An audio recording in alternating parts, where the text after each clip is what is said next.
I've talked a lot about autism on this channel, and even more about Sonic the Hedgehog, and yet, until now, I haven't directly addressed the spiky blue elephant in the room. Hi, everybody!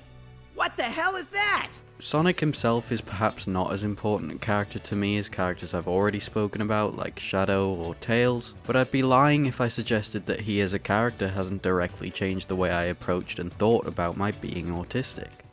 To explain, I want to talk a little bit about who Sonic is.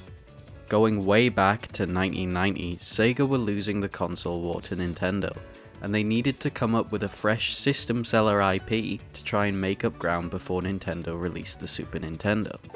Gotta go. Hey, guy, you're the first serious gamer I've seen all morning. Check this out. Brand new 16-bit Super Nintendo with Super Mario World. Wow! Oh, what's this one? Oh, this is a Sonic the Hedgehog from Sega Genesis. Hey, look at these radical colors, huh? Wow, Sonic's fast, too. No, over here. I like Genesis, and it costs a lot less. Wait, kid, that game I'll there. take Sonic and Genesis. I knew that. Sonic the Hedgehog. More action, more speed. Sega Genesis, it's a whole lot more for less.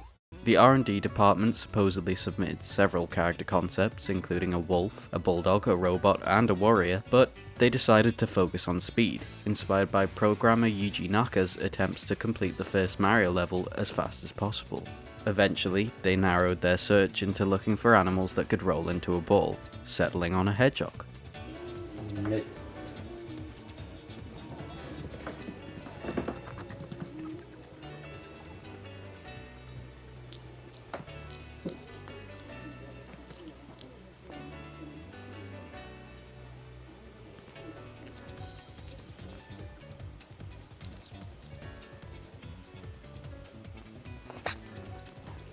Sonic's original name was simply Mr. Hedgehog, before they decided on the name we all know and love because of his speedy nature.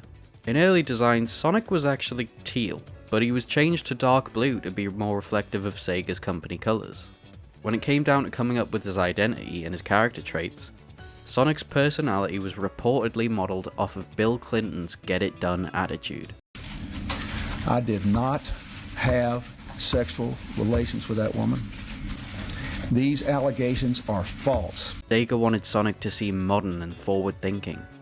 It's this get-it-done attitude that has carried through into the Sonic we recognise today. Whether it's his catchphrase "gotta go fast" or simply his refusal to give up, Sonic is in many ways as much made up of determination as he is speed. Throughout my life, I've always admired characters with that same sentiment. Spider-Man, Link, Aragorn. These are all characters that refuse to give up when the going gets tough, and because of this, I've always tried to mirror that sentiment myself too. Whether it was through times of bullying, grief, or other hardships, I often found myself thinking on Sonic and his stories to remind myself that I couldn't just give up on life, despite how hopeless those things felt. That was fine, for a while. When I was younger, the media I obsessed myself with, like the Sonic franchise, was enough alone to get me through everything. But when I moved into being an adult though, with adult responsibilities to worry about, I actually found that same sentiment that once did a lot of good, doing the opposite. Throughout my life, despite showing many other signs of autism, I don't think I ever quite experienced the concept of autistic burnout until I became an adult. Perhaps I did, and I just didn't know it at the time. The concept of burnout itself isn't exclusive to autistic people, however, autistic burnout is a completely different beast. According to researcher Dora M. Raymaker, autistic burnout specifically can be defined as a syndrome conceptualized as resulting from chronic life stress and a mismatch of expectations and abilities without adequate supports. It is characterized by pervasive, long-term, typically 3+ months, of exhaustion, loss of function, and reduced tolerance to stimulus. This differs from the general idea of typical burnout, wherein burnout is commonly defined as resulting from chronic workplace stress that has not been successfully managed. Further research by Autism CRC has reiterated this idea that autistic burnout can be the impact of unaccommodating neurotypical environments on autistic adults, even down to adversity in social interaction. The same study goes on to highlight the importance of more research into autistic burnout, because the same stresses have been found to lead to suicidal ideation in autistic people too. This wasn't really anything that was brought up to me when I was diagnosed, and although I'd done a lot of research to try and understand myself better, I often didn't find any mention of autistic burnout in academic literature at all. This lack of professional guidance and information honestly made me feel a little like I was making up some of the symptoms I would go on to experience. I would see mentions of burnout from other autistic people online, but without that, I would have felt completely alone. It's a really harrowing thing. To be so exhausted that every day you're having meltdowns and you can't speak for most of the day anymore, and you're so tired that you can't engage in any free time outside of your responsibilities, only to feel like you're making the whole thing up because no doctors are engaging with the topic yet. It's even more exhausting then to be a person with a strong sense of justice and doing what's right, and to furthermore be influenced by Sonic's inability to give up. You become so wrapped up in the idea of doing right by those who surround you that you never give up, despite how tiring it all is, and you never allow yourself a break. I felt in those moments like I was running on fumes, but all I could do was keep going, and keep getting worse and losing functions I never thought I would for an extended period of time. In my final year at uni, things just sort of reached a devastation point. I'd been pushing on for 3 years, not allowing myself a moment of rest, and a huge fallout ended up happening that prompted this idea that no one was even grateful for the amount of life that I was sacrificing for them. That's a really selfish thought, probably. I've not quite had the energy to revisit that time in my life yet, but it's the thought that led me to the point of simply refusing to engage any further. I finished the rest of my degree from home on a completely messed up sleep schedule, getting as much rest and seeking as much joy in my life as I possibly could find in a time like that. To be honest, I'm not really sure my energy has ever recovered. It's been a year now, and it's still all it takes is one social interaction outside the house to feel exhausted. I feel some days like a failure because of that. Like I feel like I gave up.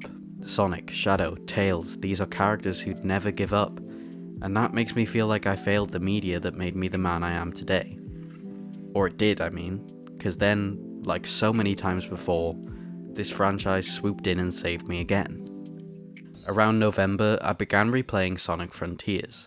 I'd just recently brought home a puppy, a 1-pound long-haired chihuahua called Mavis. She's 6 months now, so she was probably 3 or 4 months old then, and I would just sit with her while I played. Mavis doesn't do a lot. She's a sleepy little dog who's tired out by even 10 minutes of play, so she would sleep on my lap while I played Frontiers. For some reason, on this particular playthrough, I felt drawn to the fishing spots. I'd fish with Big for hours, and Mavis, for some reason, would always perk up to watch the screen. I don't know what it was that got her attention in this specific minigame. Maybe it was the sounds, or the fish themselves, but it made it feel like a moment of peace to me. Sonic was taking a break, away from all the danger, just for a moment, to fish with his friend Big. And then I was taking a break, away from all the danger, just for a moment, to fish with Mavis. That time I spent both with her and fishing with Big was so important because for once I felt at peace. I wasn't thinking about people I might be letting down, and I wasn't thinking about giving up. In fact, I wasn't actually thinking about anything really.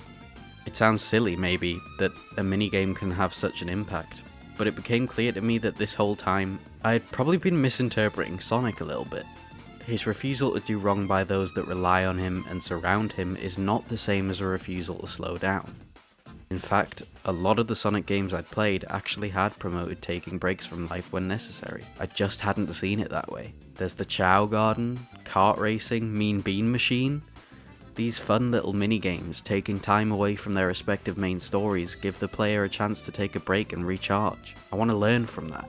I'm not sure I ever will, because I think life probably finds its ways of testing all of us. But I'm striving to learn more about myself and my limits so that I know when to slow down when I need to. The world is not a very accommodating place. It's simply not built that way. But I hope in time, with more open communication and more of us taking breaks when we need them, we can make it a more accommodating place for all.